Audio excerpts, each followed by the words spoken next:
The streets of a Japanese town lay in silence, broken only by the distant echo of artillery and the moan of a city shattered by war. Smoke curled from collapsed rooftops, filling the bitter air with a choking scent of ash and ruin. Children wandered through the debris, their small hands clutching ragged clothing, eyes hollow yet searching for something, anything that might feel like safety. The war had ended, yet its scars lingered like shadows on every wall. And then, through the rubble and despair, American soldiers appeared. To the civilians, they were strangers, strangers with guns, strangers with uniforms that marked them as both conquerors and unknown allies. But in an instant, those soldiers did something no one expected. They reached into their packs, pulling out food, bread, rice, chocolate, and offered it, silently, to the trembling children. It was a gesture so simple, yet so profound, that it pierced through fear, suspicion, and grief. In that moment, the unimaginable began to happen, the transformation of hatred into trust, of despair into hope. This is the story of ordinary people, both soldier and civilian, whose courage and humanity changed the course of lives forever. Asterisk. The morning sun rose pale and muted over the ruins of post-war Japan, a thin light that struggled to penetrate the thick haze of smoke and ash. Streets that once echoed with the chatter of merchants and children now felt like graveyards, lined with splintered homes and broken shops. The ground itself seemed to mourn. Fragments of shattered glass crunched underfoot, mingling with the smell of scorched wood and rot. In the midst of this devastation, families moved like ghosts, silent, careful, and watchful. Hunger had become a constant companion. Mothers pressed thin, quivering hands against the bellies of children who had not eaten in days. Fathers walked with bowed heads, shuffling through streets, their faces etched with exhaustion, shame, and a fragile hope that tomorrow might bring something better. The war had taken everything. Entire neighborhoods had vanished under the firebombs. Food was a scarce commodity, rationed to near impossibility. And yet, despite the misery, life persisted in small, stubborn ways. A mother scavenging rice kernels from the street, a boy clutching a charred toy soldier, a neighbor sharing a single cup of water with another. There was no joy, only the brittle determination to survive. And in the midst of this silence, a new sound emerged: footsteps over cracked pavement. The clatter of boots that had not belonged to any Japanese citizen in decades. When the American soldiers entered the town, the first civilians who saw them froze. Fear flickered across their faces like a sudden wind. A reminder that these were the people who had once been enemies, who had dropped bombs from the sky, who carried rifles that could extinguish life in an instant. Yet these soldiers did not shout. They did not raise weapons. Instead, they moved slowly, cautiously, as if testing the air, as if unsure themselves of what reception awaited. Some children clutched their mothers' skirts, tears streaking their dirt-stained faces. But the soldiers' hands were not on their guns. They were in their packs, retrieving small bundles of food, items that would have been unthinkable to offer just days before. A mother held her breath as a soldier knelt down, offering a piece of bread to her trembling son. The boy's eyes widened, a storm of suspicion and hunger warring within him. The bread smelled strange, foreign, yet it promised warmth and relief. The mother's heart hammered in her chest as her son reached forward, hesitant, tiny fingers brushing against the soldier's glove. And then, as if crossing an invisible barrier, he accepted it. The crunch of the bread in his mouth was a sound heavier than any artillery, heavier than any loss. It was a sound of survival, of trust beginning to bloom in a city where hope had been nearly extinguished. Even the soldiers felt the weight of the moment. Many had been hardened by battle, trained to follow orders and suppress emotion, yet here, in the ruins of a city that had once been an enemy stronghold, they felt a profound unease. Could a simple act of feeding a child truly make a difference? Were they risking their own safety by approaching civilians who might see them as threats? And yet, something compelled them forward. Perhaps it was guilt, perhaps compassion, perhaps a silent hope that even small acts could counter the shadow of devastation they had helped create. As the first hesitant interactions unfolded, a fragile rhythm emerged. Children crept forward, mothers whispered caution, and soldiers offered food with steady hands, their faces a mixture of exhaustion, determination, and quiet hope. In that fragile, tense dance of fear and trust, the foundations of something remarkable were being laid. This was not a story of grand victories or heroic battles. It was the story of ordinary humans, confronting the raw, immediate consequences of war, and daring to choose kindness over suspicion, nourishment over neglect, humanity over hatred. The streets remained scarred, the air still thick with smoke. But in those small exchanges, the first sparks of something enduring began to flicker. Even as the first crumbs of food were accepted by trembling children. The tension in the streets did not vanish. For decades, these people had lived under the shadow of fear, their lives dictated by air raid sirens, propaganda, and the relentless toll of a war they never fully chose. Every uniformed figure was a reminder of authority, of power that could destroy in an instant. And now, these foreigners, American soldiers, moved through their broken city, carrying bread and rice, chocolate bars, and canned goods. It seemed almost impossible. A mother pressed her baby to her chest, instinctively shrinking back, whispering warnings in a voice hoarse from sleepless nights. The baby stirred, sensing the mother's anxiety, and for a moment, everything hung in a precarious balance. One wrong movement, one misstep, could shatter the fragile bridge of trust that was being built. The soldiers, too, were acutely aware of this fragile equilibrium. They had walked through bombed-out cities before, seen the devastation of war firsthand, and understood that a single careless action could provoke panic or worse. One soldier, young and barely 20, had joined the army in search of purpose, of a way to make a difference in a world that had been ripped apart. He had witnessed the firebombing of Tokyo, felt the vibration of the earth beneath incendiary bombs, and smelled the acrid, suffocating smoke of a city being consumed. He had seen children clutching their mothers, their faces streaked with soot and tears, and he had made a promise to himself. If he survived, he would do something, anything, to ease their suffering. But standing in the ruins, offering rice cakes to weary children, he felt the same fear those mothers did. Would they accept? Would they run, scream, strike? His pulse hammered like distant drums of war, and yet he knelt again, offering another hand of sustenance. Around him, life in the streets teetered between hope and despair. Children sniffed at unfamiliar food, their hands shaking, their small faces a canvas of war's imprint: dirt, hunger, exhaustion, and the fragile yearning for safety. Some reached for the food with caution, others recoiled, uncertain if this was a trap. In one alley, a father stepped forward, his eyes flickering with suspicion, fingers curling around the handle of a homemade weapon. But when he saw his child trembling, reaching for the soldier's outstretched hands, something softened inside him. He lowered the weapon slowly, almost imperceptibly, and exhaled a breath he hadn't realized he'd been holding. This small, intimate decision, a father choosing trust over fear, a soldier choosing compassion over caution, was a quiet revolution. It was ordinary courage, the kind that leaves no medals, but changes the course of human life. And yet, danger lingered. In the shadows of crumbling buildings, civilians who had lost everything watched with wary eyes. Rumors of violence spread like wildfire. Some whispered that the Americans could be spies or thieves or worse. Mothers clutched children tighter, whispering prayers, their hearts pounding as the soldiers moved closer. Every crunch of gravel beneath boots, every clink of metal from ration tins, seemed amplified in the tense silence.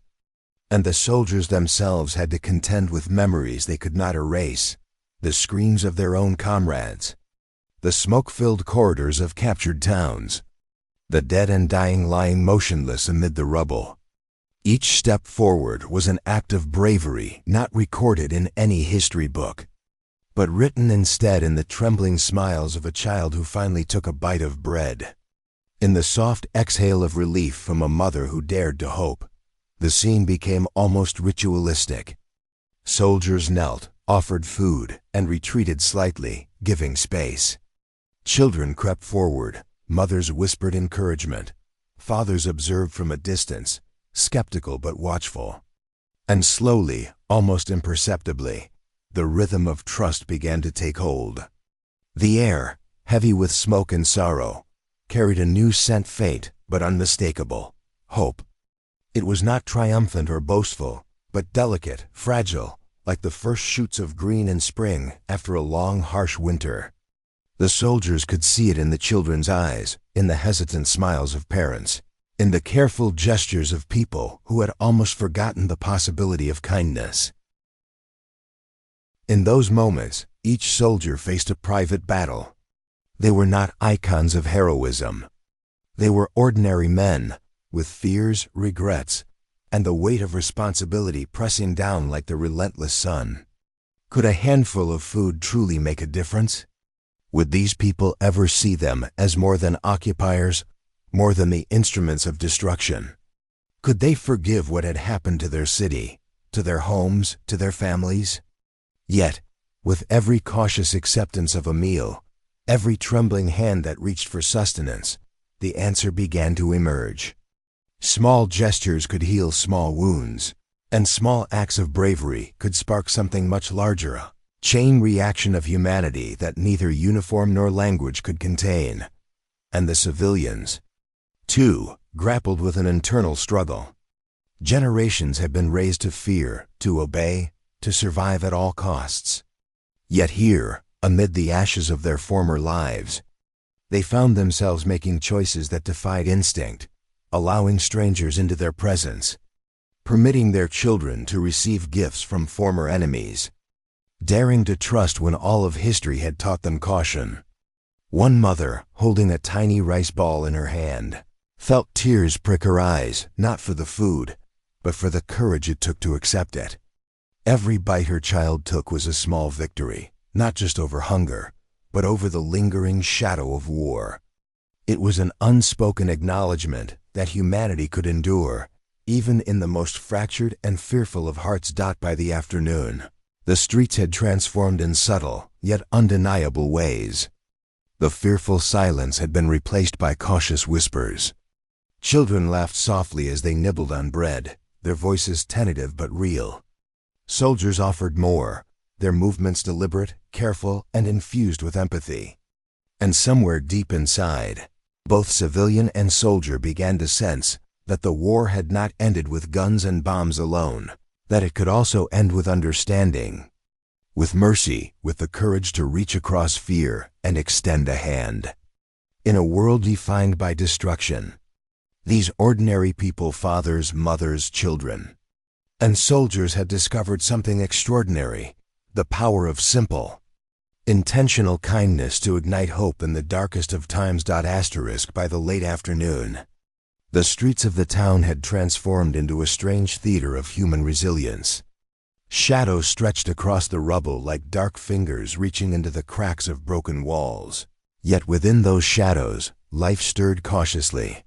The once silent city hummed with whispered curiosity. Children, emboldened by small acts of generosity, crept from hiding places, their bare feet crunching softly over debris, their eyes wide with a mixture of fear and fascination. Mothers followed cautiously, scanning the streets for danger, while fathers lingered at the edges, arms folded, fists clenching and unclenching as they measured the risks. The soldiers, moving slowly and deliberately, had become a presence that was at once familiar and alien, representatives of both destruction and salvation. Every step they took was calculated, every gesture measured. A single misstep could undo the fragile trust being nurtured. One soldier in particular carried the weight of that tension more heavily than most. He was a tall man, broad-shouldered, with the fatigue of months of combat etched into the lines of his face.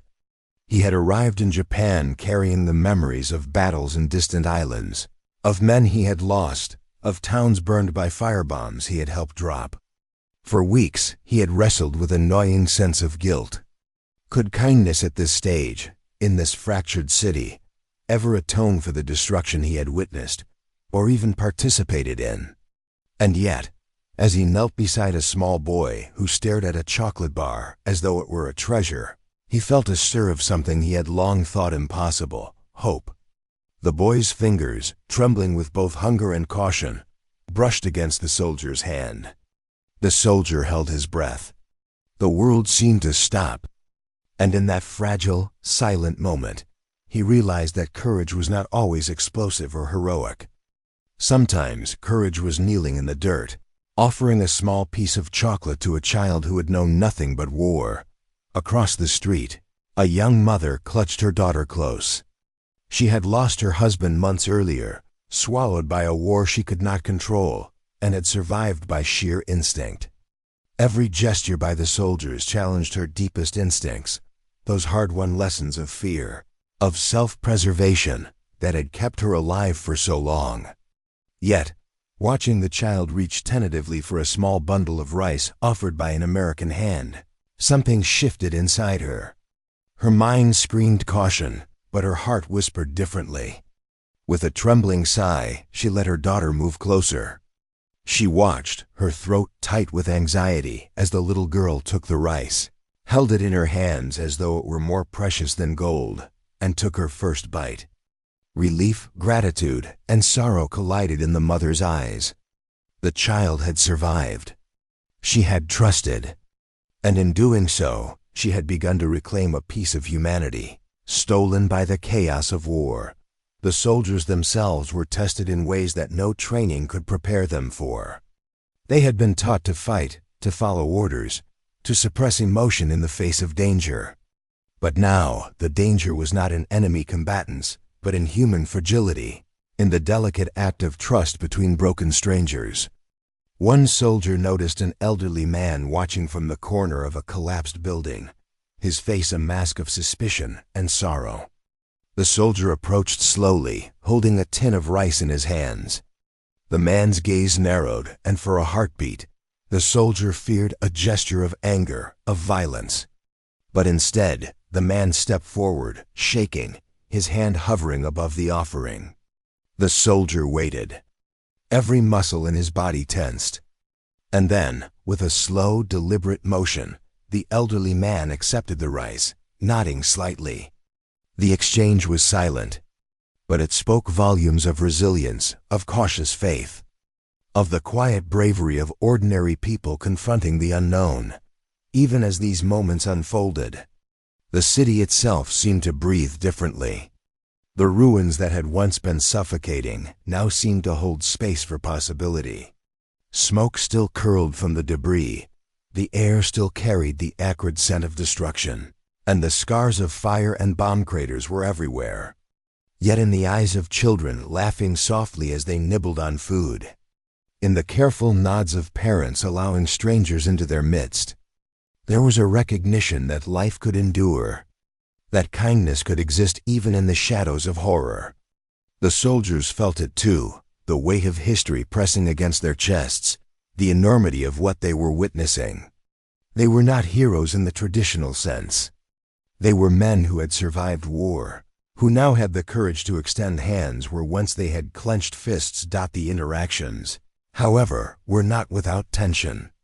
A sudden noise, a falling beam, the groan of a weakened wall would startle the children, causing them to retreat, pulling mothers and siblings into protective embraces.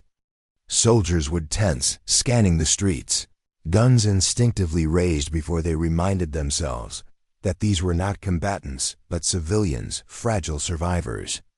And in those moments, the fragility of peace was palpable. Every gesture of generosity, every act of feeding, required a delicate balance between courage and caution. One misstep could shatter trust, could reignite fear, could undo the careful work of hours. And yet, the very risk of these gestures amplified their meaning. In the face of uncertainty, in the shadow of destruction, humanity still dared to shine. By evening, the ritual of trust had become a rhythm. Children ventured further, guided by the hands of soldiers who knelt with patience, offering bread, rice, and chocolate. Mothers allowed them, their eyes scanning constantly for danger, their hearts heavy with both fear and relief. Fathers watched from a distance, sometimes stepping forward to accept a ration for themselves, testing the waters of trust.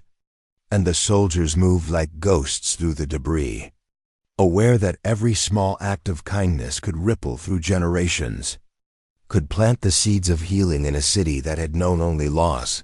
One of the most remarkable things was that this courage was not loud or ostentatious. It was quiet, almost invisible. It lived in the trembling hands of a child taking her first bite, in the careful acceptance of a ration by a wary parent, in the soldier's steady voice saying nothing, doing everything. And in those moments, fear did not vanish completely. It lingered, a subtle reminder that the past was never far, that the war had left permanent marks on hearts and streets alike. But the courage to act despite fear, to offer humanity in the face of suspicion, was transforming the city in ways that no artillery, no surrender, no treaty ever could. And somewhere, in the quiet between the rubble and the laughter, both soldiers and civilians began to understand something extraordinary, that heroism does not always roar. Sometimes heroism whispers in the act of kneeling, of sharing, of trusting when the world has trained you to fear. Courage, they realized, was not measured in battles won or lost, but in the willingness to extend a hand in the moments when it mattered most, when it could save not a city, but a single life, a single child, a single heart battered by war. By the fifth day, the atmosphere in the ruined town had changed in ways that were almost imperceptible, but undeniably real. The streets, once ghostly and silent, carried the faint hum of life. Children ran across rubble-strewn courtyards, their laughter tentative yet genuine, echoing off walls blackened by fire and smoke. Mothers moved more freely, carrying small bundles of rice or bread, their faces marked by exhaustion but softened by cautious relief. Fathers, once wary and distant, began to interact, nodding to soldiers, exchanging quiet words that bridged the gap between past animosities and present survival. Every interaction, no matter how small, was a battle fought against fear, against history, against the overwhelming weight of grief. And yet, this was not a battle of violence or politics. It was a battle for the human soul, for the fragile yet resilient essence of trust and compassion. The soldiers had become part of this rhythm, though they did not wear it as a badge of pride. Each day, they knelt beside children, offering what little they had: bread, rice, cans of food, and even chocolate, which seemed almost miraculous in a city where hunger had been constant. They saw the cautious glances, the trembling hands, the silent negotiations between parents and children over whether to accept help. And each time, they understood that their role was not to command or control, but to witness, to offer, and to respect. One soldier, in particular, had grown close to a small group of children who would not have spoken to him at first. They had watched him from the shadows, their faces smeared with dirt, eyes wary. But on the fourth day, he offered a small tin of rice to the youngest of the group, a girl no older than 5. She took it with trembling fingers, looked into his eyes, and smiled. And in that smile, a weight lifted, not just from the soldier, but from the air itself. The civilian reactions were complex, layered with emotion that words could not capture.